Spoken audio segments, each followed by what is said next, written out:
Her heart was hammering. What is Kelechi up to? Why did he come here with that woman? A toast with a hidden message.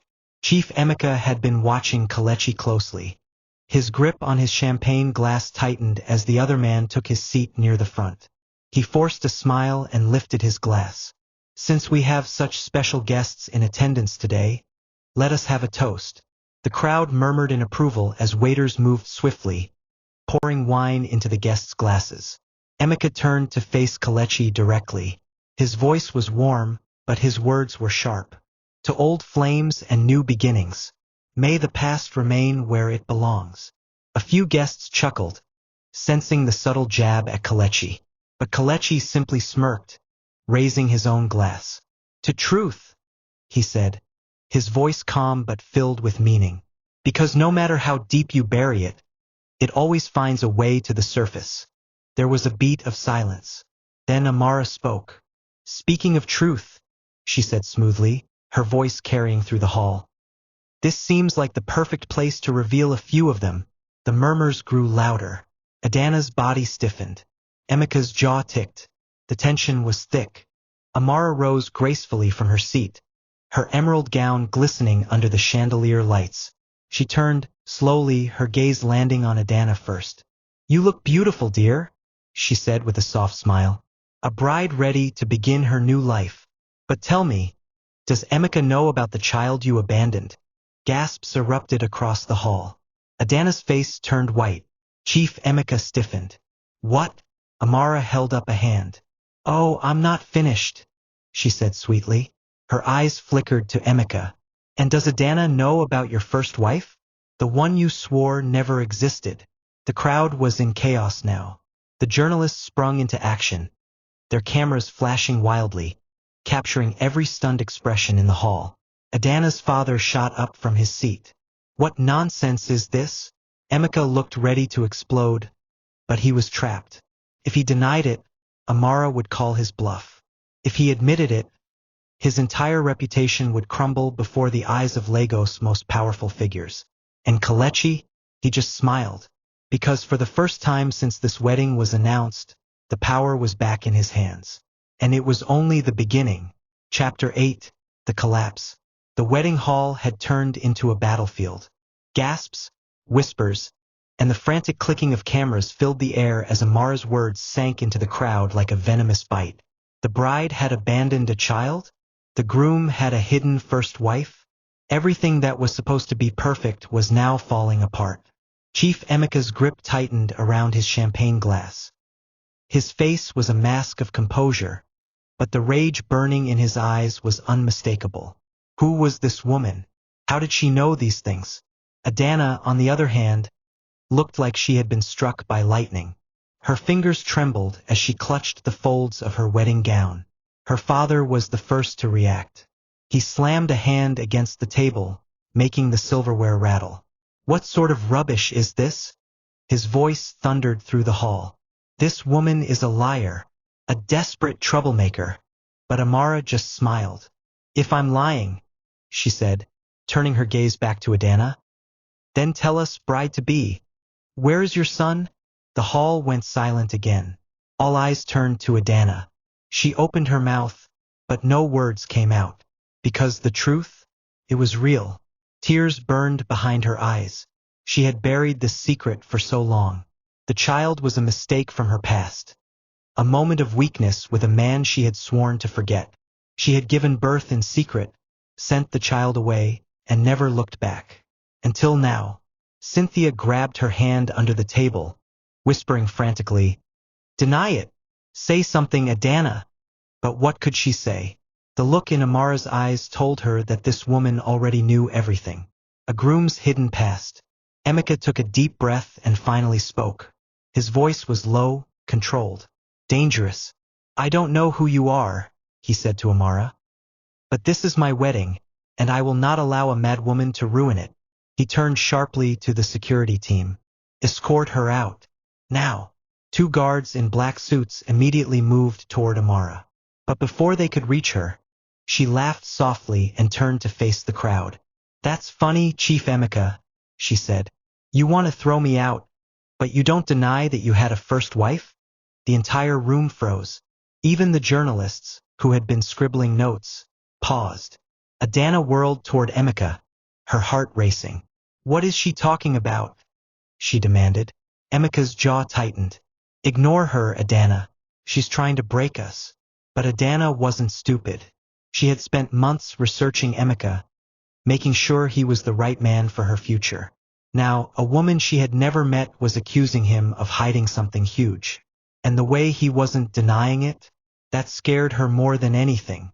"Emeka," she said slowly, her voice shaking, Did you have a wife before me?" Silence. A painful, deafening silence.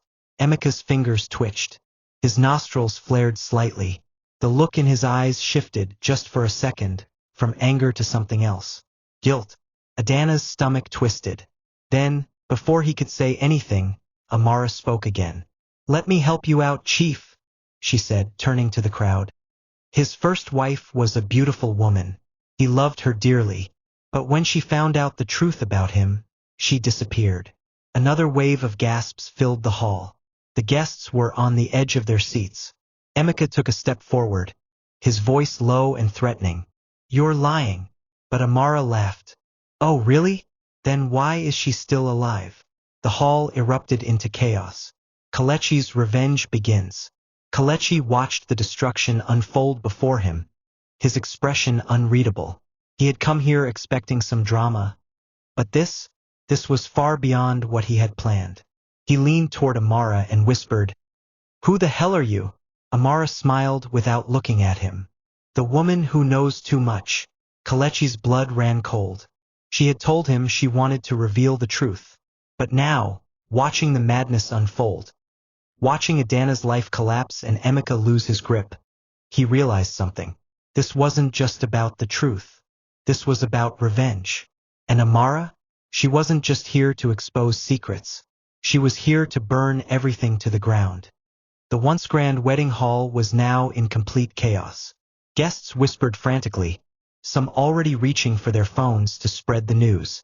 The journalists were working overtime, capturing every reaction, every expression of shock, and every shattered illusion. Adana couldn't breathe. Her chest rose and fell rapidly, her hands trembling as she stared at Emeka.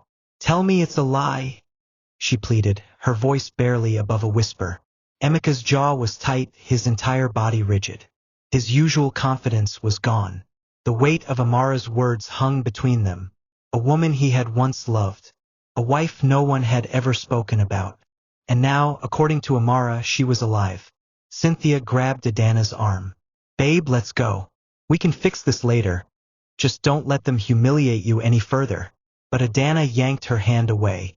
No, she had spent too long trying to be the perfect bride, the perfect woman, the one who erased the past and walked into a golden future.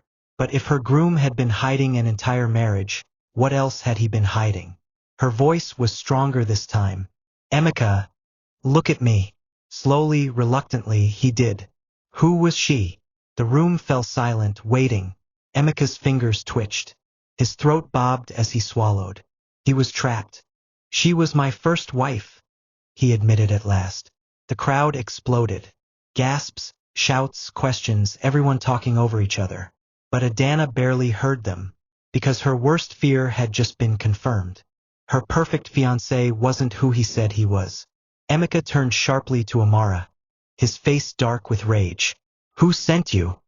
His voice was low, but the danger in it was unmistakable. Amara smiled. "You already know the answer." And then, slowly, deliberately, she turned to Kelechi. Every eye in the room followed her gaze. Emeka's expression shifted. Realization dawned. Kelechi, his rival, his ex's former lover, the man he had crushed, humiliated, and left in the dust. "You?" Emeka growled, stepping forward. "You planned this." Kelechi tilted his head slightly, his smirk just subtle enough to infuriate Emeka further. "I invited myself," Kelechi said smoothly. "She," he gestured toward Amara. "She came on her own terms." Amara placed a hand on her hip. "It wasn't hard. The truth always has a way of finding its way out." Emeka's fists clenched at his sides. The powerful, untouchable businessman was losing control. You think you can ruin me? His voice was sharp, filled with pure hatred. You think this little stunt changes anything? Kelechi's smirk widened. Oh, Emeka, he said. This isn't about me. He glanced at Adana. This is about her. Emeka turned to face his bride, but she was already backing away. Her hands trembled as she shook her head. I can't do this. Emeka's expression darkened. Adana, don't. I can't marry you, she screamed. The hall fell silent. Her voice shook, but her resolve didn't. Tears welled up in her eyes, but they didn't fall. She wasn't just heartbroken. She was furious. Furious that she had ignored the signs. Furious that she had fought to prove she had chosen the right man. And now, she had nothing left to fight for. Emeka took a step toward her, his expression unreadable. Adana, don't be dramatic. She laughed bitterly. Dramatic? You lied to me. You hid an entire wife from me. What else have you hidden? Emeka's face twisted, his mask of control slipping. You have no idea what you're talking about. She pointed a shaking finger at him. And I don't want to know. Her next words sealed his fate. This wedding is over. A sharp, collective gasp rippled through the room. Emeka's entire body tensed. His eyes burned with anger, his hands clenching into tight fists. You think you can humiliate me like this? Adana squared her shoulders. I think I just did. And then, without another word, she turned and walked away. The guests parted like the Red Sea, clearing a path for her.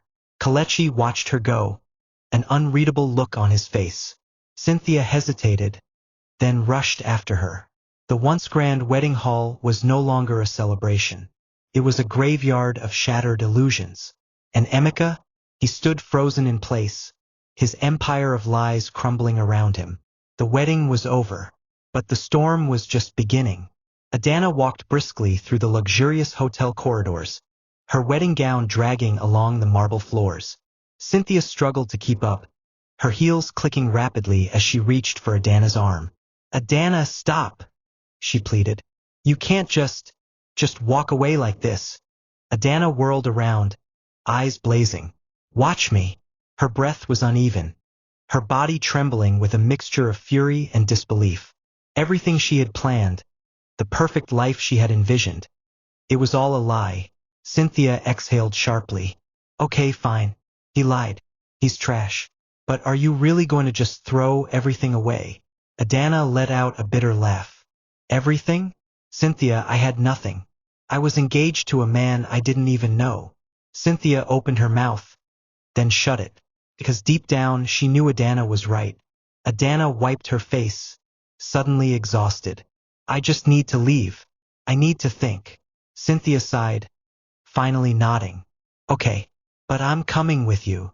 Adana didn't argue. Right now, she needed someone. And Cynthia had always been by her side. They exited through a private hallway, slipping out of the hotel before the press could swarm them. The guests were still inside, still gossiping, still trying to make sense of the disaster that had unfolded. But inside the wedding hall, another storm was brewing. Chief Emeka stood stiffly at the front of the hall, his jaw locked, his fists clenched. His entire body burned with rage, but he refused to show weakness. The journalists were still snapping pictures. The guests were still whispering. But Kelechi? He was leaning back in his chair, arms crossed, watching Emeka with something dangerously close to satisfaction. Emeka took a slow, deep breath before finally turning to Amara. You, he said darkly. Tell me, who the hell are you? Amara smiled, the kind of smile that sent chills down people's spines. The woman who knows too much, she answered. The entire room was silent. Emeka's face twitched. What do you want? Amara glanced around, as if enjoying the power she held in this moment. Then, slowly, she leaned in, lowering her voice just enough so only he could hear. Nothing, she whispered. I just wanted to watch you burn. Emeka's eyes widened, and in that moment he knew, whoever she wasn't here for money. She was here for revenge. and she had one. Kelechi finally stood, adjusting his suit. "Well," he said casually, "this has been fun, but I think we'll take our leave now." Amara turned on her heel, linking her arm with Kelechi's. As they walked toward the exit, Emeka's voice rang out. "This isn't over." Kelechi stopped, turning his head slightly. "Oh, but it is." Emeka glared at him. "I don't know how you found her, but you just made the worst mistake of your life. You think you've won? You have no idea who you're dealing with." Kelechi smirked. "Neither do you." And with that, he and Amara walked out, leaving behind nothing but ruins. Outside, the cool evening air hit them as Kelechi led Amara toward his car. He turned to her, eyes sharp.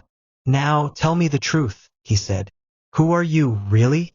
Amara exhaled, a small, knowing smile playing on her lips. "A woman with unfinished business." Kelechi studied her carefully. He had thought he was the mastermind in all this, that he had simply used her to expose Emeka. But now, standing here in the dim glow of the city lights, he realized something. She had used him too, and she was far from finished. 3 weeks later, Adana sat on the balcony of a quiet beach house in Lagos, the salty breeze brushing against her skin. She had left everything behind. The shame, the expectations, the need to be someone she wasn't. She didn't know what came next, but for the first time in her life, she wasn't afraid of the unknown. Her phone vibrated. A message from an unknown number. "The truth set you free. It's time to find out who you really are." "Amara." Adana stared at the screen, her heartbeat quickening. She had no idea how Amara got her number, or what she meant, but something told her this was just the beginning.